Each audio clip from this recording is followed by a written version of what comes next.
Quindi questa vicenda, che è molto complessa, è stata semplificata in questo libro, che è stato scritto principalmente per i giovani, per quei tanti giovani che si sono interessati a questa vicenda, che sono andati in rete, che hanno voluto leggere, quei giovani che a tavola la sera, a cena con i propri genitori, mentre i genitori guardavano Fede o guardavano Porta a Porta, intervenivano e sostenevano la loro tesi su quello che era il caso che aveva accompagnato la vicenda cosiddetta De Magistris, sul caso Genchi. Quei giovani che spesso sono più informati dei genitori, che cercano proprio nella rete quelle verità che la televisione di regime, la stampa di regime spesso nasconde.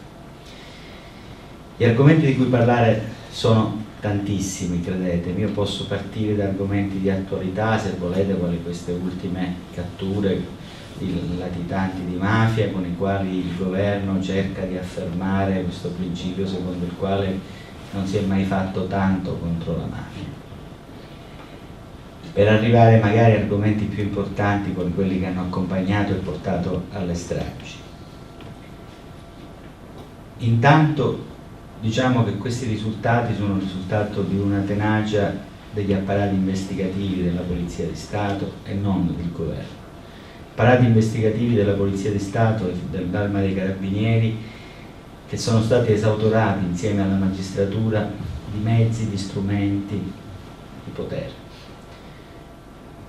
Questi poliziotti si sono messi la benzina nelle macchine con i loro soldi, non hanno ricevuto le missioni, non hanno più gli straordinari, lavorano a gratis, sacrificano se stessi e le loro famiglie per ottenere i risultati che sono stati ottenuti. Non è vero che il governo, che ha dato loro strumenti e possibilità e mezzi per arrivare a questi risultati. Sul piano concreto poi queste catture, proprio le catture di ieri ad orologeria, arrivate puntualmente dopo la dichiarazione di Spatuzza e in concomitanza del New Berlusconi Day, riguardano due mafiosi. Il primo catturato a Palermo, che andava scappando perché c'era lo piccolo che lo voleva fare fuori, che era ormai posato, quindi sostanzialmente questo si trovava vicino al Palazzo di Giustizia, a pochi metri dal Palazzo di Giustizia, non si capisce se è stato catturato, forse si stava andando a costituire, nella speranza di evitare la cattura. Gaetano Fidanzati era uscito dal carcere appena un anno fa, c'era entrato, c'era rientrato, è gravemente ammalato, ha 75 anni, tutte le volte che lo riportano in carcere dicono no, questo non può stare perché è ammalato e quindi si deve curare, un rudere, un rottame, quindi questo sicuramente fra qualche giorno riuscirà di nuovo dal carcere perché è ammalato e la sua condizione non è adeguata. Probabilmente a Milano gli avranno fatto una telefonata, l'avranno chiamato, gli hanno detto senti, ci serve qualcuno da catturare oggi perché insomma c'è Berlusconi che deve fare una dichiarazione in treno, quindi col fischietto, il cappello da capostazione, insomma, abbiamo questa figura, diciamo, del presidente tutto, il presidente operaio, il presidente Latin Lover, cioè il presidente tutto, quindi il presidente capostazione ci mancava. E che deve fare? Perché in maniera solenne ieri Berlusconi insomma ha festeggiato questa doppia cattura e ha inaugurato la TAV, quindi anche questo è un grande esempio, diciamo, di tutela dell'ambiente, di rispetto, cioè anche nel varo, diciamo, di tutte quelle che erano quelle aspettative degli abitanti di quella zona che magari volevano che la TAV si facesse, perché è giusto che secondo me si faccia la TAV, perché il progresso non può e non deve essere fermato, ma bisogna salvaguardare alcuni aspetti di natura ambientale, ridurre al minimo gli impatti, tutelare il rumore e comunque rispettare la popolazione che subisce questi insediamenti, quali possono essere le centrali di qualunque genere o altri insediamenti che possono avere a che fare con la tecnologia ma che devono comunque inserirsi nell'ambiente senza impattare con la vita e col rispetto di tutti coloro che vi abitano. Quindi queste le due catture, e lo Stato italiano nella storia, diciamo, ha sempre festeggiato i momenti di apoteosi con le catture. Chi di voi ricorderà la cattura del bandito Giuliano, bandito Giuliano che venne catturato e poi quando si sono andati a guardare venne ammazzato dai carabinieri. Quando si sono guardati i risultati dell'autopsia si era accorti che non poteva mai essere stato ucciso nel luogo dove i carabinieri sostennero di aver fatto il conflitto a fuoco, perché il sangue nel corpo doveva andare al contrario, cioè sparato qua il sangue doveva salire e non scendere. E quindi già era evidente la messa in scena di come quest'uomo fu ucciso in un posto e trasportato nell'altro. Altre catture importanti è quella di Totorrina. Vi ricordate la cattura di Totorrina da parte di Ultimo, generale Mori? Catturano Totorrina, portati là da Di Maggio, che era il collaboratore l'uomo di fiducia di Riina, l'autista di Riina, e i carabinieri del ROS, che sono gli stessi che poi sono venuti a perquisire me, tanto per intenderci, insomma, perché Dio fa gli uomini, poi fra di loro si accoppiano. Questi carabinieri del ROS dimenticano di perquisire il covo di Riina,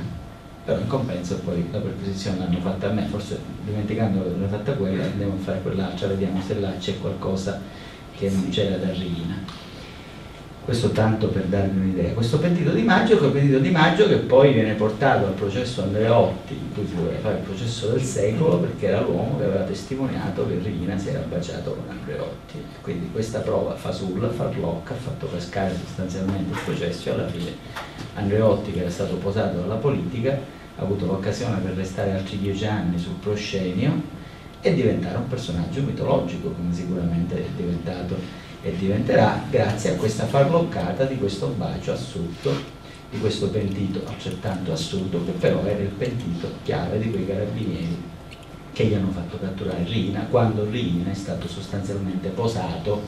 da Cosa Nostra, perché poi adesso si scopre che quello che ha fatto catturare Riina è Provenzano, perché nel contrasto nella direzione di Cosa Nostra dopo la strategia stragista del 92, Riina era quello che doveva essere ceduto allo Stato, cioè come l'agnello sacrificale, come veniva nel periodo mitologico, quando si sacrificava l'agnello per gli dei. Ecco, la mafia ogni tanto, oltre a epurare con l'omicidio, i mafiosi, nei turnover che ci sono, che là non fanno le elezioni, non è come da noi che sono le primarie, come il PD, in cui c'è Franceschini, insomma, e poi D'Alema dietro le quinte che tira i birilli, le cose, no, assolutamente, la mafia ha sistemi un po' diversi, certe volte quando fa le primarie le fa, diciamo, con colpi di piombo, qualcuno squagliano nell'acido, qualcuno sparisce, non se ne sa più nulla, in altri casi lo cede allo Stato, e lo cede allo Stato quando siamo in presenza di relitti umani. Vedi caso la cattura di Bernardo Provenzano. La cattura di Bernardo Provenzano, se vi ricordate, avete visto sceneggiate televisive, ricordo una puntata di Porta a Porta in cui c'era, non so se vi ricordate, Silvio Vespa e Bruno Berlusconi, cioè li confondo, diciamo, ma la stessa cosa, perché uno parla e l'altro scrive, hanno fatto il libro ultimamente, in cui si fa voleggia su questa cattura, che erano stati bravi poliziotti a catturare Provenzano dopo 40 anni di latitanza, 40 anni, non 4 giorni, 40 anni di latitanza, perché avevano intuito che dalla moglie partiva il pacco con le mutande, con la biancheria, che veniva dato a un altro parente, poi un altro parente ancora, quindi tutti i parenti che si sapeva che erano i parenti di Provenzano, dicono che bastava andare al comune e fare lo stato di famiglia e vedere che non è che venivano i marziani o gente che arrivava dall'Australia, dalla Cina, no, erano parenti, e seguendo il pacco con le mutande si è arrivati in quel casolare dove c'era Bernardo Provenzano che, mangiando cicoria e ricotta, sotto questo aspetto abbiamo la stessa alimentazione con Provenzano, gli stessi gusti, fra un pizzino e l'altro, nell'appostamento di polizia viene catturato. Beh, insomma, io mi chiedo a questo punto se quelle erano le prime mutande che Bernardo Provenzano si cambiava. Se così fosse, dico, già solo con l'odore, se ne rimango dei cani, dico forse Bernardo Provenzano si poteva prendere prima, perché cioè, non mi si venga a raccontare la favoletta, perché questo non è che è stato preso a Milano, a Bruxelles o a Londra, no, è stato preso a Corleone, in linea d'aria a 300 metri da casa sua, solo che anziché abitare a casa stava in una casetta là e scriveva alla moglie, mangiando ricotta e cicoria, che scriveva che voleva la pasta al forno per la domenica, perché insomma, poveretto, insomma, qualche cosina se la doveva consentire, non poteva stare sempre là a leggere la Bibbia e a fare pizzini. Cioè si è capito subito che era un relitto della mafia, cioè forse poi in un museo lo potevano, e lo cedono allo Stato. E lo cedono allo Stato quando? Il giorno dopo delle elezioni. Vi ricordate? Cioè voi avevate finito di votare e il giorno dopo è stato preso lui. Qualcuno maligno e dice che il governo precedente era quello Berlusconi, col ministro Pisanu, di cui si parla molto nel libro, avrebbe considerato sconveniente una cattura di Provenzano sotto l'elezione, perché insomma lo Stato che arresta Provenzano sotto elezioni a Palermo avrebbe potuto far sì che forse qualche mafioso magari non votava Forza Italia, dico per dire, no, perché insomma immaginate voi, pericoloso, cioè,